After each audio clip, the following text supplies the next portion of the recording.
Bloomberg New Economy. Ya. Penampilan mantan Presiden Indonesia selama di Singapura beneran tidak sih sangka-sangka loh. Sangat-sangat mengagetkan. Lu semula Om Bengawan langsung juga gitu. Tak kira saya ini untuk gelar baru. Gelar profesor. Mungkin loh. Lu ini tak main-main. Mesti hanya 3 hari di Singapura, pendukungnya heboh, umum, euforia, jingkrak-jingkrak. Seolah-olah inilah hari raya buat mereka setelah puasa kebanggaan dalam kurun waktu setahun ini. Loh, gimana Begawan nyikapi ini? Ya biasa wae.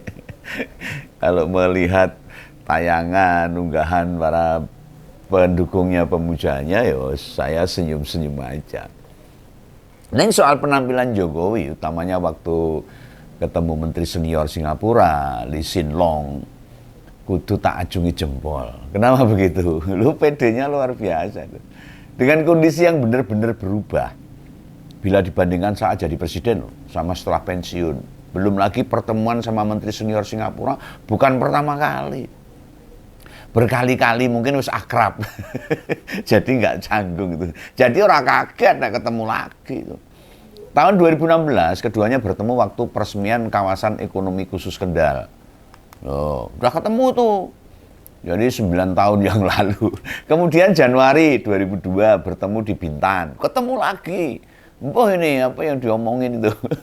Membahas perjanjian ekstradisi. Lalu Maret setahun itu, tahun lagi 2023 itu berjumpa di Singapura. Nah, waktu memperdalam ratifikasi dari perjanjian Indonesia-Singapura. Dan terakhir tahun lalu bulan April 2024 untuk acara Leader Retreat Indonesia-Singapura. Lo pasti Pak Lee ini batin. Mungkin berulang kali tatap muka ndak gini loh, kok sekarang beda. Awalnya tak kira loh, ketika jadi pembicara di Bloomberg, dia ndak pakai penutup kepala, ternyata pakai peci. Nah, sebelumnya Bengawan cerita bagaimana presentasi Jokowi di acara Bloomberg. Kita lihat peristiwa lain. Ternyata usai layatan di Vatikan pada April, Pak Jokowi hampir ndak pernah lupa kan, penutup kepala. Jebul wis banyak rikmoni gak nemplek alias brodol. Rikmo rambutnya udah mulai banyak yang brodol. Nggak ada tanda ada kerontokan rambut di kepala Pak Jokowi waktu itu. Kenapa setelah pensiun baru pada berkurang? Nah, apa faktor usia? Jadi rambutnya semakin rontok. Ya, kalau orang bilang ya semakin botak itu. Lah Pak BY, Bu Mega, Pak Prabowo sih ajek. Nggak kelihatan perubahannya. Masih tetap fit gitu, padahal usianya lebih tua. Ini hanya ganti warna dari hitam ke putih, ubanan itu sih suratan takdir. Dan itu ditunggu-tunggu. Om Bengawan juga nunggu tuh. Uban di kepala itu. Menunggu sampai 40 tahun lamanya. Ya itu wajar. Kata teman-teman Om Bengawan, nyebutnya meninggalkan dunia hitam. Sehingga punya rikma petak itu, rambut putih. Lalu terus ngalami kebotakan, itu beda. Apa mau disebut meninggalkan tahta? Apa meninggalkan nyamanan? Ya, iso jawab uno ya bisa. Loh, kalau rambut semua masih kelihatan hitam, bagi yang di atas usia 50 tahun, kemungkinan besar disemir itu. bisa juga, original bisa masih hitam, sebab perawatan rambutnya memang bagus. Nah, sebagai mantan presiden, maksud sih ngatasi kerontokan rambut tidak bisa. Itu nih Pak Jokowi bisa konsultasi sama ahli kulit, utamanya kulit kepala. Buat menanyakan kok rambut di kepala bisa sudo drastis itu, yang perlu dicari penyebabnya apa. Itu faktor genetik alias turun-temurun turunan apa mergo ada tekanan. Jadi bisa juga karena stres. Bisa, stres itu mengakibatkan kerontokan rambut bisa. Termasuk sakit. Masa sih stres? Selama ini tidak ada pengakuan gitu loh. Kalau Pak Jokowi itu ada tekanan, ada stres. Uripe ya seneng. Anaknya sak mantune dadi pejabat. Sak apes-apese lho. Kaisang punya jabatan ketua umum partai. Apa kurangnya? Lu stres karena apa? Ya ndak masuk akal kalau sampai Pak Jokowi itu stres sehingga mengakibatkan rambutnya rontok dan fisiknya mulai kepu-kepu gitu. Jalannya mulai sudah nggak jejak gitu. Tapi masih bisa pidato. Tapi dipanggil ke pengadilan nggak mau dia. Lawang penampilan sama gaya hidupnya saja loh, tidak seperti dulu tapi. Tidak sama dengan rakyat biasa. Sementara begitu pensiun dari jabatan terakhirnya, otomatis bebannya sudah berkurang. Kenapa kok malah masih rontok? Dan kesehatannya kok makin drop gitu. Lah apa dulu pas menjabat sebenarnya juga sudah rontok, neng pakai wig. Kata ya enggak. Gak penak pakai wig gitu. Ya kenapa sekarang enggak pakai wig aja loh? Buat nutupi jarangnya rambut di kepalanya. Ya ngomong res enggak entuk takon neng aku. Harusnya tanyanya ke yang bersangkutan. Alah. Sopo ini? Lah yo ngerti lah, wong aku yo bukan familinya, jadi ya nggak bisa tanya yang lebih detail, nggak bisa itu. Oke lah. Nah dulu saat menikah atau setidaknya wis punya garwo, ada kumis juga tuh, lumayan lebat. Nah waktu 90-an dalam sebuah acara bareng Bu Sri Mulyani sama Jaya Suprana, kumisnya terlihat makin jarang. Yang tak tampilkan tadi loh. Itu memang foto-foto Jokowi sebelum jadi wali kota. Nah pas mulai jadi wali kota Solo, saya ingat Om Begawan loh, emang enggak kumisan. Apalagi dibandingkan sama wali kota, wakil wali kota. Oh wakil wali kotanya Pak Rudi itu malah panggilannya Pak Brengos. Memang kumisnya tebel. Wong Pak Rudi sampai sekarang kumisnya malah kaya kumisnya Gatot Kaca. Kandel, kental gitu loh. Lah uniknya, meski sudah 60-an tahun, tapi warna kumis Pak Rudi itu masih hitam pekat. Itu wakil wali kotanya dulu dan sekarang jadi wali kota 2 kali di Surakarta. Rambutnya juga tidak berubah, jadi putih ubanan. Makanya bila sekarang rambut Pak Jokowi segitu banyak berkurang, paling mungkin itu berkenaan dengan sakit yang dialami 8 bulan terakhir ini. Ya sengaja rambutnya ditutup. Ini Begawan malah ngomongin tentang Pak Jokowi masalah rambut. Tapi ini masalahnya supaya masyarakat paham lah. Pada saat ini Pak Jokowi itu kondisinya tidak sedang baik-baik saja. Lalu beberapa hari sebelumnya, waktu di perjalanan tiba di Singapura itu, dan acara pembukaan, tidak pernah lepas topi dan peci. Begitu beraktivitas sama menteri senior Singapura, kok tiba-tiba tidak pakai apa-apa. Kan jadi kelihatan. Rambut di kepala depan sampai ke tengah, habis beneran tuh. Termasuk yang dekat uyang-uyang. Sama bersih itu. Bagian depan tertutupi seliwir, ya seliwir yang sengaja disilangkan bagian depan, ya di atas bathuk gitu loh. Yang tersisa dan terlihat masih sama itu di bagian samping. Apakah ini karena efek sakit? Imbas pengobatan sama perawatan? Ya bisa. Ya, semua serba tidak jelas. Waktu tampil dengan Lee Hsien Loong, malah terkesan wis kayak bukan dari suku Jawa. Kelihatannya udah nggak Jawa nih. Malah kayak keturunan Tiongkok malah. Putih sipit, rada gemukan. Lu siapapun terkejut loh dengan penampilan itu. Lu para Jokowi kena shock dengan yang mereka lihat. Tapi mereka nggak mau tahu, tetap euforia. Jingkrak-jingkrak. Sehingga peristiwa pertemuan dua elit di masing-masing negaranya tidak banyak diperlihatkan, di-share kemana-mana.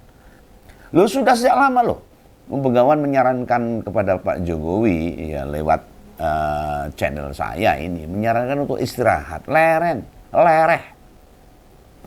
Termasuk tidak perlulah ikut acara Bloomberg ini. Izin sakit ya boleh kok. Wong ini duduk sebuah kewajiban. Lu mau bagaimanapun, kesembuhan itu lebih utama. Lah wong diundang buat sidang mediasi di pengadilan. Kasus dugaan ijazah palsu. Di pengadilan Solo ora tau gelem teko lho. Jaraknya kan deket. Acara di Singapura malah didatangi. Ini kan kualik-walik. Om Begawan ya paham. Ini berkaitan sama harga diri. Ya harga diri keluarga, ya semuanya, terutama masa depan politik anak-anaknya. Neng yakin saja, nek durung wayahe, belum waktunya, mau dipaksakan bagaimanapun, akan terhenti. Gusti ora sare. Ya monggo, bila mau dipaksakan, didorong, malah dipercaya. Nah, atau mungkin dia ngomongnya Gibran representasi anak muda. Loh, kan saiki yo, kita sama sekali nggak pernah dengar ada sekelompok anak muda yang beneran mengidolakan wapresnya. Datang dielulukan, nggak ada. Kalah jauh dengan Pak Purbaya sama Kang DKDM dan sebagainya, jauh. Nah, andai kan pas bicara di forum resmi Bloomberg, Pak Jokowi pas Jumat pagi kemarin, tidak pakai peci, mesti peserta yang hadir mengira Pak Jokowi telah menuntaskan gelar profesornya. Mungkin loh ini, kira-kira. Jadi, wah ini sudah bicara di Bloomberg, berarti ya sebentar lagi dapat gelar profesor. Loh, peserta makin percaya loh dengan presentasi atau pidatonya itu. Dalam perkiraan Begawan, para pendukungnya emang pada sorak-sorak itu membanggakan pidatonya Pak Jokowi. Dia ngupas soal infrastruktur, tentang teknologi, juga soal bagaimana membangkitkan ekonomi Indonesia. Lu bicara dalam bahasa Inggris tanpa teks sekitar 10 menitan. Wah. Dan setelah terakhir terus mendapatkan aplaus dari peserta. Lu gimana Om Begawan menilai pidato Jokowi itu? Gimana kalau Om Begawan? Ya biasa, datar. Tidak ada sesuatu yang istimewa sekali. Kalau menurut Om Begawan, bahkan terminologi infrastruktur yang dibilang di acara itu dengan yang dipahami rakyat merupakan dua hal yang berbeda. Ada ketidakjujuran di situ. Di forum Bloomberg, pikiran Jokowi yang disebut infrastruktur adalah teknologi satelit, konektivitas jaringan. Sementara buat rakyat, pemahaman infrastruktur itu zaman Jokowi itu ya jalur trans, jalan tol, membangun bandara, waduk, dermaga. Artinya bagi Begawan ada miss itu. Atau apakah yang dipaparkan Jokowi berarti disebut dengan kebohongan? Kalau caranya seperti itu loh. Ini penilaian rakyat aja loh. Dia nggak tahu, saya nggak tahu. Persepsi masing-masing orang bisa beda-beda memahami infrastruktur yang dimaksud. Loh, meski logatnya sangat Jawa banget dan kelihatan pas bilang startup, yang terdengarnya jadi startup. Om Begawan sempat mikir, apa sih kuwi startup? Oh alah. Bareng tak baleni jebule startup. Ning macane digandeng. Dadi krungune startup gitu loh. Ya sakjane ndak sehebat itu sih. Pak Jokowi menceritakan apa yang sudah dia lakukan 10 tahun. Buktinya banyak yang dia bangun ndak kepake dengan optimal kok. Dan bukti fakta yang ada di dalam negeri bisa kita lihat. Walaupun saat presentasi ndak pegang kertas, sorot matanya selalu menatap lurus ke depan. Sing ra paham dikira emang beneran ndak ngebaca.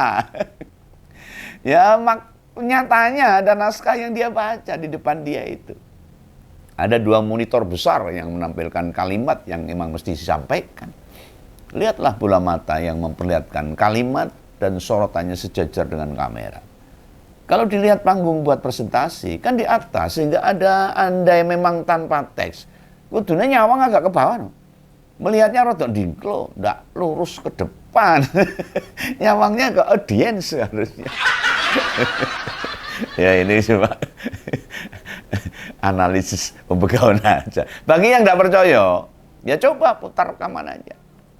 Waktu dirinya tampil dan adanya Jokowi di acara Bloomberg itu biasa aja, bukan sesuatu yang istimewa. Malah bagi Om Begawan sebagai seorang yang sudah mendunia, hadir di forum-forum begini itu lebih diperbanyak. Dia mesti banyak bicara tentang isu-isu global.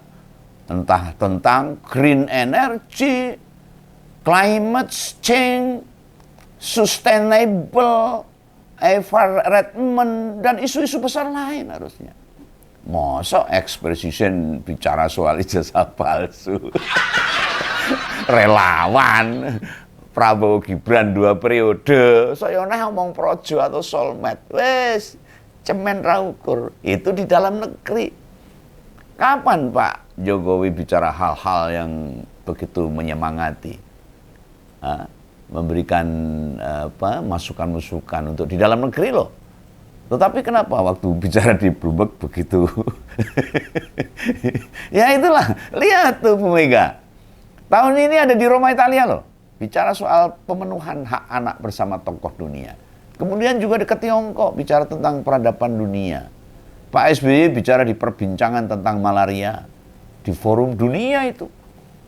Loh, tersebarnya berbagai rekaman Jokowi sejak tiba di Singapura Rabu. Kita lihat karena dibagikan sama pas pampres yang mengawal, dikirimkan ke berbagai jaringan relawan, para influencer mereka. Terus juga dibedah di YouTuber Nusantara.